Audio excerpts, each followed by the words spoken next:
Hello friends, welcome to சாரியா சமையல். இன்றைக்கி நம்ம செய்ய போகிறது ரவா கிச்சடி.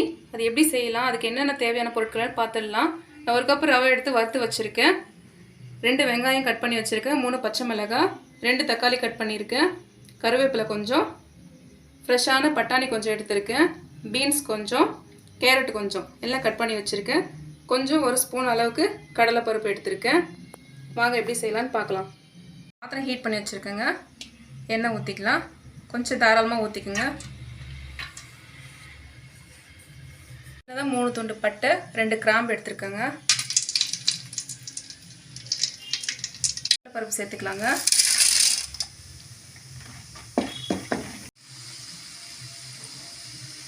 கட் பண்ணி வச்சிருக்கிற வெங்காயம், பச்சை மிளகாய், கருவேப்பிலை எல்லாம் சேர்த்துக்கலாங்க.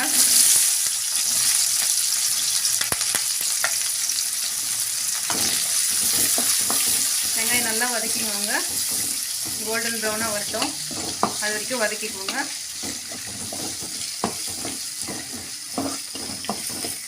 அளவுக்கு இஞ்சி பூண்டு விழுது சேர்த்துக்கோங்க.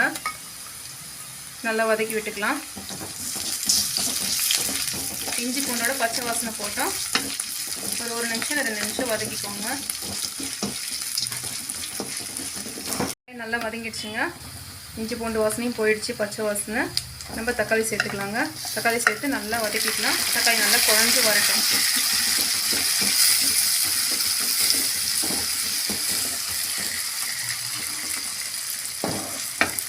பாருங்க, தக்காளி நல்லா குழஞ்சிருச்சுங்க. இப்போ நம்ம எடுத்து வச்சுருக்கிற பட்டாணி, கட் பண்ணி வச்சுருக்கிற கேரட்டு, பீன்ஸ் எல்லாம் சேர்த்துக்கலாங்க. சேர்த்துட்டு நல்லா வதக்கி விட்டுக்கலாம்.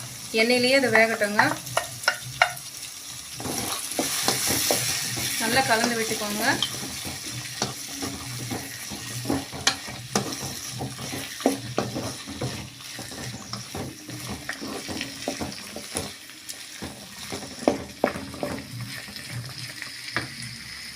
தேவையான அளவு உப்பு சேர்த்துக்கலாங்க. சேர்த்துட்டு நல்லா கலரி விட்டுட்டு நம்ம மூடி போட்டு விட்டுக்கலாம். காய் வேகட்டுங்க. எண்ணெயிலே ஓரளவுக்கு காய் வெந்திருக்குங்க. இந்த ஸ்டேஜில் நான் ஒரு 1/2 டீஸ்பூன் மஞ்சள் சேர்த்துக்கிறேங்க. மஞ்சள் சேர்த்துட்டு நல்லா கலக்கி விட்டுக்கோங்க. நான் பச்சை மிளகாய் போட்டேன், அந்த காரமே எனக்கு போதும். உங்களுக்கு தேவைப்பட்டால் நீங்கள் மிளகாத்தூள் சேர்த்துக்கோங்க. மஞ்சள் போட்டு நல்லா கலக்கியாச்சுங்க. இப்போ நான் தண்ணி ஊற்றிக்கலாங்க. 1 கப் ரவைக்கு 2 கப் தண்ணி விடணுங்க. நம்ம வெஜிடபிள் எல்லாம் சேர்த்துக்கிறதுனால ஒரு 1/2 கப் எக்ஸ்ட்ரா சேர்த்துக்கோங்க. சேர்த்துட்டு நல்லா கலந்து விட்டுட்டு உப்பு தேவையான அளவு போட்டுக்கோங்க. நம்ம ஆல்ரெடி காய் வேகிறதுக்காக கொஞ்சம் உப்பு சேர்த்துருக்கோம். எவ்வளோ இருக்குன்னு நீங்கள் பார்த்துட்டு அதுக்கப்புறமா உப்பு சேர்த்துக்கோங்க. காய் நல்லா வெந்துடுச்சுங்க. நல்லா தண்ணி கொதிச்சிட்ருக்கு. இப்போ நம்ம ரவையை கொட்டி கலக்கிடலாம். சிம்மில் வச்சு கலக்குங்க. எல்லாம் சீக்கிரம் தண்ணி இழுத்துக்கும், ரவை சரியாக வேகாது. இப்படி கலந்து விட்டுட்டே இருந்தீங்கன்னா கட்டி இல்லாமல் வருங்க. நல்லா கலந்து விட்டுட்டு சிம்லேயே வச்சுட்டு மூடி போட்டு விட்டுருங்க.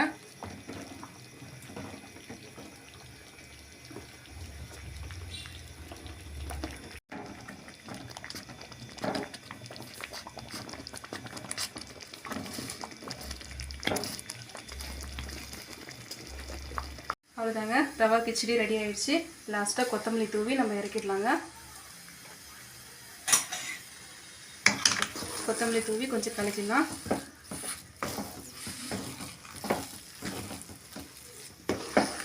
ரெடி ஆயிடுச்சுங்க. நீங்களும் செஞ்சு பார்த்துட்டு எப்படி இருக்குன்னு சொல்லுங்கள். லைக் பண்ணுங்கள், கமெண்ட் பண்ணுங்கள், ஷேர் பண்ணுங்கள். சாரியா சமையலுக்கு சப்ஸ்கிரைப் பண்ணுங்கள். தேங்க்யூ.